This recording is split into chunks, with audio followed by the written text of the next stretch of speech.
Hi, I am Amelie S. Swirl. I am in Calculus 1 M144 and my section time is Tuesdays and Thursdays at 8:30 a.m.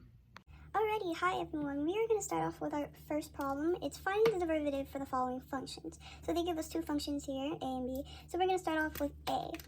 So first I'm just going to quickly rewrite this function. And there's something I want to notice right away is that we have an outside-inside function. So we should know that this is our outside and this is going to be our inside.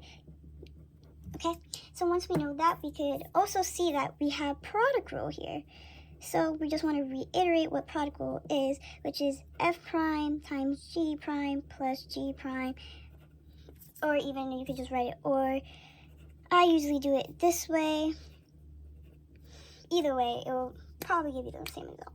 So that's our product rule. I also want to remember that the derivative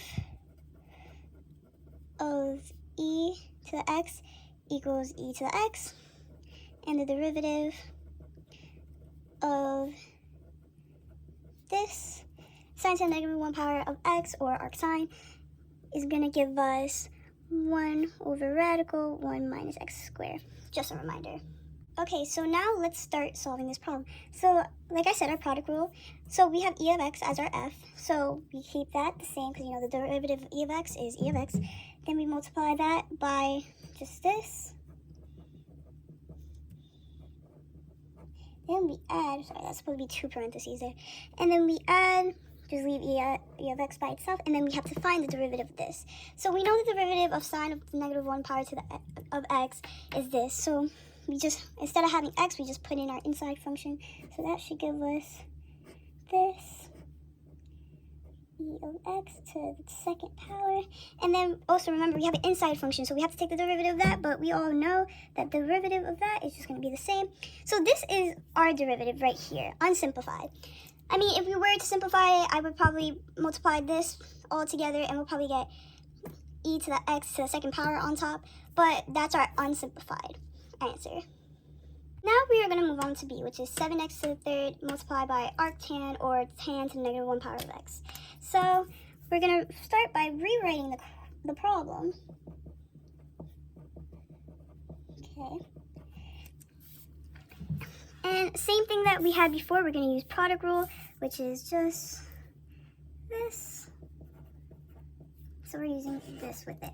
Okay, so we're going to start with 7x to the third power, which if we use the power rule, we multiply the power by the leading coefficient, which is going to be 21, then subtract the power by 1.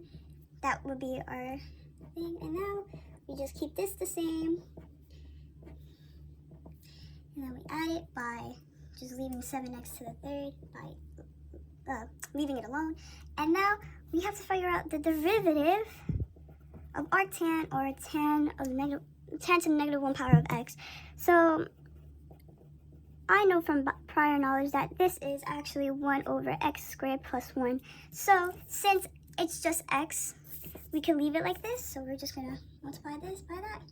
And that is, oh, sorry, minus parentheses. That is our unsimplified answer. Of course, you can multiply these two together and put the 7x to the third power on top, but that is our simplified answer. So overall, those are our two answers for finding the following, the derivative of the following functions. And yeah. Okay, moving on to problem 2. It gives us a little background before starting this problem, so let's just read through that before we start. It says, Michio is observing a bead on a wire that is moving back and forth. Location or position is given by the function s of t equals t to the power of 3 minus 24t plus 100, oh wait, this is supposed to be 24t squared plus 144t. So this equation is going to come in handy. T is measured in seconds and position is measured in centimeters. So for A, the first thing they ask for A is to find a function that defines velocity.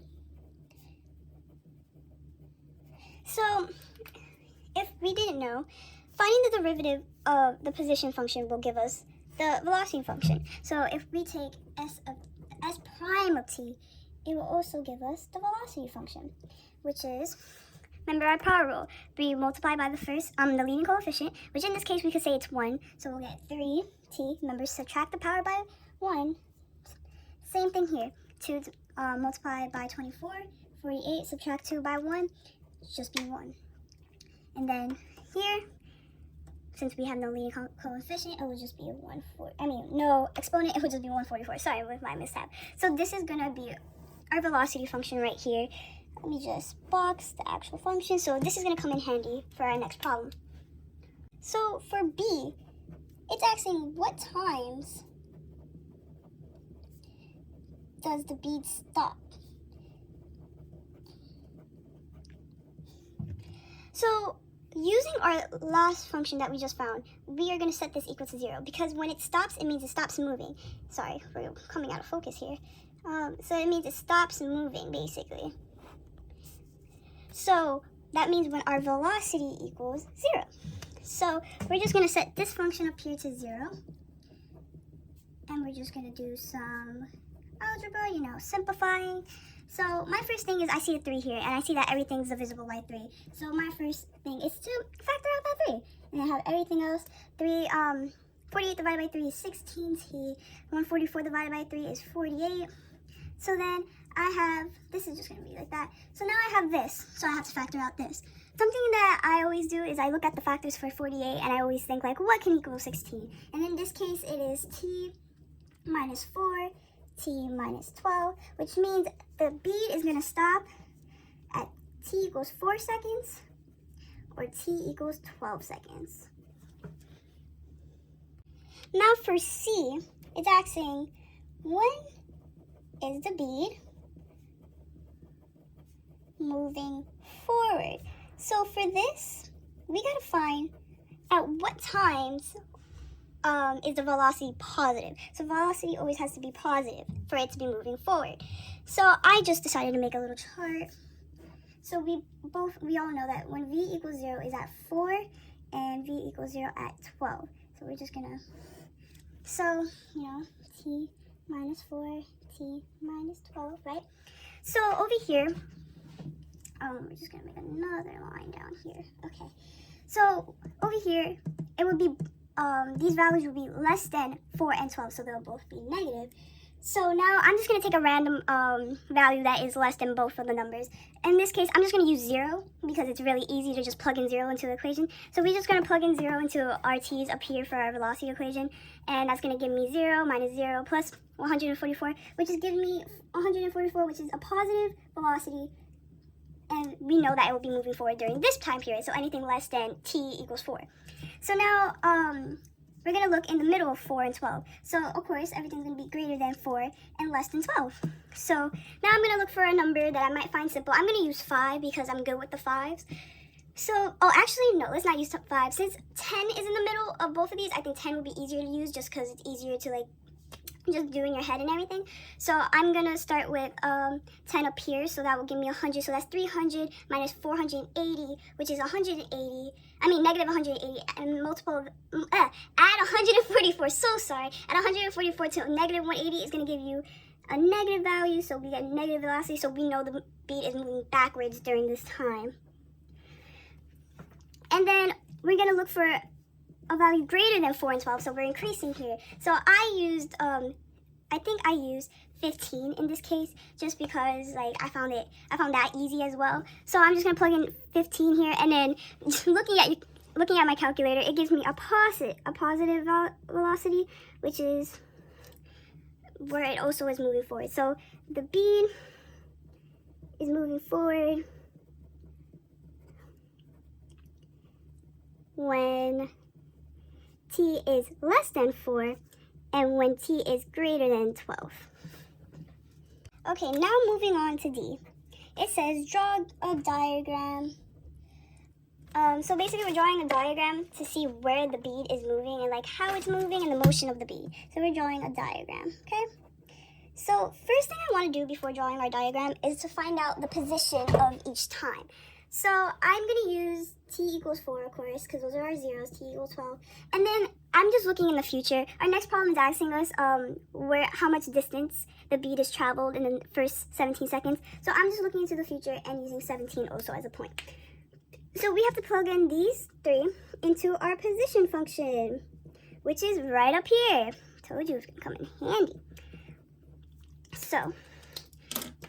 So we're going to start off with s of 4, which is 4 to the third power minus 24 of 4 to the second power plus 144 multiplied by 4. Plugging that into my calculator real quick, that is 256 centimeters. Now we're going to go to s of 12. So 12 to the third power minus 24 to multiplied by 12 to the second power plus 144 multiplied by 12. Putting that into my calculator, we get 0 centimeters. And lastly, I have s of 7. Well, my marker just decided not to work. We can use this one. No, actually I need a different color. Okay, wow. I'm just gonna use purple. So then we got s of 17. 17 to the third power minus 24 multiplied by 17 to the second power plus 144 multiplied by 17.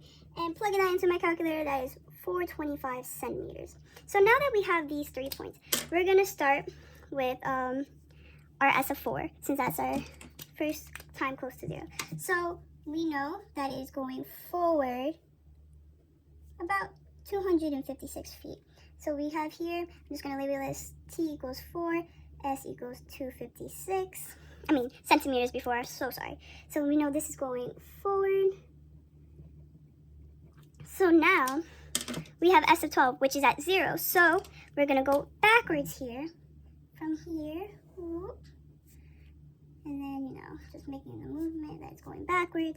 Here we are, which is t equals 12, s equals 0. And so we know we went backwards here. And then lastly, we have 17, that is at 425. So we know we're moving forward. So we're coming here and we're going all the way over here. Making that know that's moving. So this is forward. And we have here that t of 17, s equals 425. So that is our diagram. We start with t of 4 going to 225, then we head back for t12, that's going to 0, then we go forward again. We're actually going to use this diagram to help us with E and F. So I'm going to combine E and F just because they're almost asking the same thing. So E is asking for total distance, and F is asking for net distance. So basically the difference between the two. Total distance, you could think of it as the absolute value of the net distance. The net distance is taking direction into, it's including direction into its distance, total. So basically when I'm finding the distance, I'm adding up all the distance without taking in negatives or anything like that. Even if it's going backwards, I'm just referring to it as distance. So I'm taking the absolute value, you can say. The net, I'm making sure that if I'm going backwards, that I'm making the value negative. So sorry, I don't know why I'm stuttering.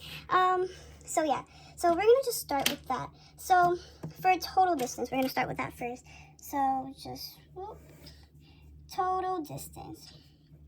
I'm just gonna take my 3 values and add them together. So we have 256 going forward. Then we have, remember, going backward, we also go back 256. And then lastly, we go forward again, 425. And if we add that all together, we get 937 centimeters. Now, so that's our total distance. Now for net distance, we have to take account the one value that's going backward. So we keep this positive, but now since this value is going backwards, we make it negative. See what I mean by I took the absolute value of all the distance. And then we add this, which is positive since it's moving forward, and we get 425 centimeters as our net distance. Moving on to G of this problem. It's asking us to find the function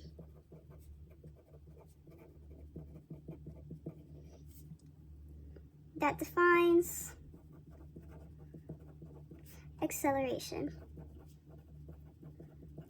So my first thought is, acceleration equals the second derivative of the position function. But to make things easier for ourselves, right, we're going to take the derivative of our velocity function, since we already have that in our hands. So remember that the derivative of the position function equals our velocity function. So we already had this, which is going to give us 3t to the second power minus 48t plus 144. We already had that. So now to just take the derivative of this to make our lives easier. So we have this equals this. So back to what I was saying about power rule, multiplied by the leading coefficient, 6t, subtracted by 1, give you 1. Then same thing here, and that is our acceleration function. So now I just want to show you our three functions put together on a graph. So this is, the red would represent our position function, the blue would represent our velocity function, and the green would represent our acceleration function. So now just to show us what it would look like. This is our position function, the red. Then we have our velocity, which is the blue. So you can see the velocity as it's negative. And then we also have acceleration. So we notice that acceleration starts off negative, which means it's slowing down, and then goes up positive, which means it's speeding up. Okay, our last question is asking us, which is, it's I, by the way, is asking us, when is the bead speeding up? Speeding up. And when is it speeding down? Oh, slowing down. Who says speeding down? I don't even know. So I'm just going to take our acceleration equation here. Function, sorry. And then I'm going to think, okay, so I know I need to find out when a equals 0 to see when our acceleration kind of like is constant. But then I need to find out when it's slowing down. So I got to find out where exactly what time is it slowing down. So I'm just going to set this, I'm just going to factor this out, set to 0 and factor it out, which is just easily, we're just going to factor this, and it is easily t equals 8. So my first thing is to, make a graph. So this is 8, so this is less than 8 and more than 8, right? Greater than 8. So I'm going to find a value less than 8, so I'm going to go with 0, because 0 is easy to plug in. So we plug in 0, and it's going to give us a negative acceleration. And we should know when we get a negative acceleration, it means it's slowing down. And then when we're going to take a positive, which I'm going to use 10 in this case because it's easy. So 60 minus 48, that's going to give us a positive acceleration. So that means it's speeding up. So we can make the conclusion, the B is slowing down when t is less than 8 and speeding up when t is greater than 8. Hope this was helpful. Thank you for watching.